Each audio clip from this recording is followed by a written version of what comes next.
तर या संबंधामध्ये घटना अत्यंत गंभीर आहे। संकेत भोसले हा 16 वर्षाचा नौजवान होता।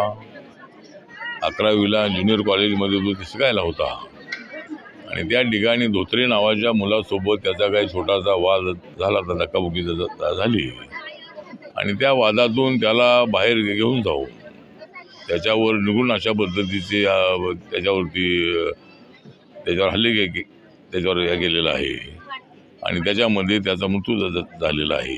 ही घटना अत्यंत दुर्दैवी आहे, अत्यंत गंभीर आहे। या प्रकरणामध्ये 9 आरोपींना पकडण्यात आलेलं आहे, पण अजूनही 5 आरोपी फरार आहेत। त्या सगळ्या आरोपींना पोलिसांनी लवकरात लवकर पकडावं अशा पद्धतीची आमची मागणी आहे। या कुटुंबाला समाज कल्याण खात्याच्या वतीनं 8.25 लाख रुपयाची मदत मिळणार आहे। त्यानंतर मुख्यमंत्री फंडातून एक 10 लाख रुपये मिळवून देण्याचा मी प्रयत्न करणार आहे आणि हे जे कुटुंब आहे या कुटुंबाच्या पाठीमागे रिपब्लिकन पक्ष सातत्यानं उभा राहणार आहे। त्यांच्या दुःखामध्ये तर आम्ही सामील आहोतच आहोत, पण जे आरोपी आहे त्यांनी अशा पद्धतीने एका तरुणाचा निवडून गेलेला आहे, त्यांना फाशी शिक्षा झाली पाहिजे अशा पद्धतीची आमची पक्षाच्या वतीनं मागणी आहे।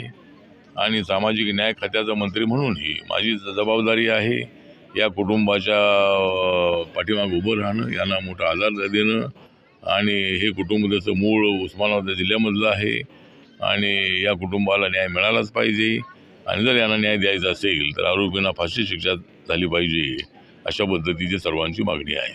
तर जर पोलिसांनी हलगर्जीपणा केला असेल आपण त्याची चौकशी करायला लावू। जे स्थानिक पोलीस स्टेशन आहे त्या स्थानिक पोलीस स्टेशनने त्यामध्ये काय त्यांनी थोडासा कामचुकारपणा केलेला आहे।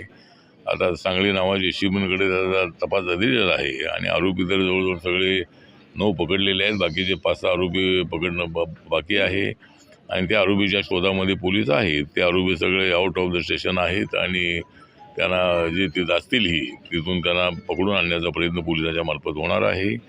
पण गुन्हा अत्यंत गंभीर अशा पद्धतीचा आहे आणि या कुटुंबाला न्याय मिळाला पाहिजे। एबीपी माझा, उघडा डोळे बघा नीट।